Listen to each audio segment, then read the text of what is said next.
नमस्कार, मी पंजाब डक. मी म्हटलं होतं ना 22 तारखेपासून राज्यात थोडं ढगाळ वातावरण सुरुवात होणार आहे. 22, 23, 24 पर्यंत असंच राज्यामध्ये पूर्व विदर्भ, पश्चिम विदर्भ, दक्षिण महाराष्ट्र, उत्तर महाराष्ट्र, कोकणपट्टी, खानदेश सगळीकडे असं ढगाळ वातावरण राहणार आहे. म्हणून हा अंदाज सर्व शेतकऱ्यांनी लक्षात द्यायचा. त्याच्यानंतर राज्यामध्ये काय होणार आहे, 27, 28, 29च्या दरम्यान राज्यात थोडं पावसाचं वातावरण तयार होणार आहे. म्हणून हा अंदाज लक्षात द्यायचा. सांगायचं झालं तर मग ते पाऊस थोडंफार उत्तर महाराष्ट्राकडे देखील थेंब येण्याची शक्यता आहे. म्हणून हे देखील पूर्वकल्पना म्हणून अंदाज सर्व शेतकऱ्यांनी लक्षात द्यायचा. राज्यातल्या सर्व शेतकऱ्याला सांगू इच्छितो की हे ढगाळ वातावरण वेलवर्गीय पिकासाठी खूप चांगलं आहे. त्याच्यानंतर तुम्हाला एक सांगू इच्छितो की हरभऱ्याला फुलं लागण्यासाठी देखील खूप चांगलं वातावरण आहे. म्हणून हे देखील लक्षात घ्यायचं. पण ह्या वातावरणामध्ये काय होणार, ढगाळ वातावरण राहत असल्यामुळं राज्यामध्ये धुई धुकं देखील राहतं.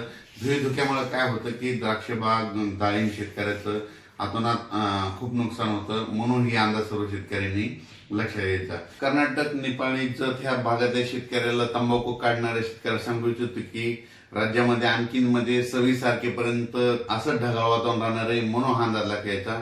पण 28-29 दरम्यान राज्यात वातावरण थोडं खराब होणार आहे, बिघाड होणार आहे.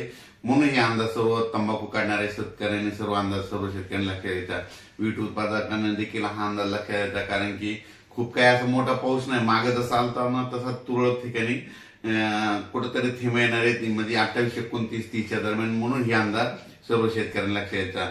उत्तर महाराष्ट्रातल्या सर्व शेतकऱ्याला सांगू इच्छितो की 29-30च्या दरम्यान, 28-29-30च्या दरम्यान तुमच्याकडं थोडं जास्त खराब वातावरण होणार आहे, ढगाळ वातावरण राहणार आहे. म्हणून उत्तर महाराष्ट्रातल्या शेतकऱ्यांनी हा अंदाज लक्षात घ्यायचा. मग हे वातावरण कशामुळे खराब होणार आहे त्याचा एक मला कल्पना देतो. काय झालं की वेस्टर्न डिस्टर्ब WD काय झालं, गुजरात, राजस्थान, पंजाब, हरियाणा, मध्य प्रदेश, उत्तर प्रदेश तिकडे काय होणार आहे आता ह्यामध्ये 26 ते 30 दरम्यान, म्हणजे जानेवारीच्या शेवटच्या आठवड्यात त्या 5-6 राज्यामध्ये काही ठिकाणी बर्फवारी होईल, कुठं गारपीट देखील होईल, कुठं मध्य प्रदेशमध्ये, राजस्थान, हरियाणा, पंजाब, उत्तर प्रदेश तिकडे गारपीट होईल. पण त्याचा असं काय होणार आहे, महाराष्ट्राला मग ढगाळ वातावरण राहील आणि तुरळक ठिकाणी मग क्वचित भागामध्ये कुठंतरी थेंब पडतील. म्हणून हा अंदाज सर्व शेतकऱ्यांनी पूर्वकल्पना म्हणून लक्षात घ्यायचा. म्हणजे सांगायचं झालं तर मग फक्त महाराष्ट्रामध्ये ढगाळ वातावरण तुरळक ठिकाणी 28-29च्या दरम्यान कुठंतरी काही भागात अंशतः थेंब येण्याची शक्यता आहे. म्हणून हा अंदाज सर्व शेतकऱ्यांनी लक्षात द्यायचा. खूप काही असा सर्वदूर मोठा पाऊस नाही, फक्त मागे जशी परिस्थिती झाली होती तशीच परिस्थिती आता राहणार आहे. म्हणून हा अंदाज सर्व शेतकऱ्यांनी लक्षात घ्यावा. द्राक्ष शेतकरी, डाळिंब शेतकऱ्यांना सांगू इच्छितो की राज्यामध्ये म्हणजे आजपासून ते 30 तारखेपर्यंत असं क्लाउडली म्हणजे ढगाळ वातावरण राहणार आहे. जास्त सूर्यदर्शन होणार नाही. त्याच्यामुळे तुम्ही तुमच्या फवारणीचं तुमचं नियोजन करू शकता.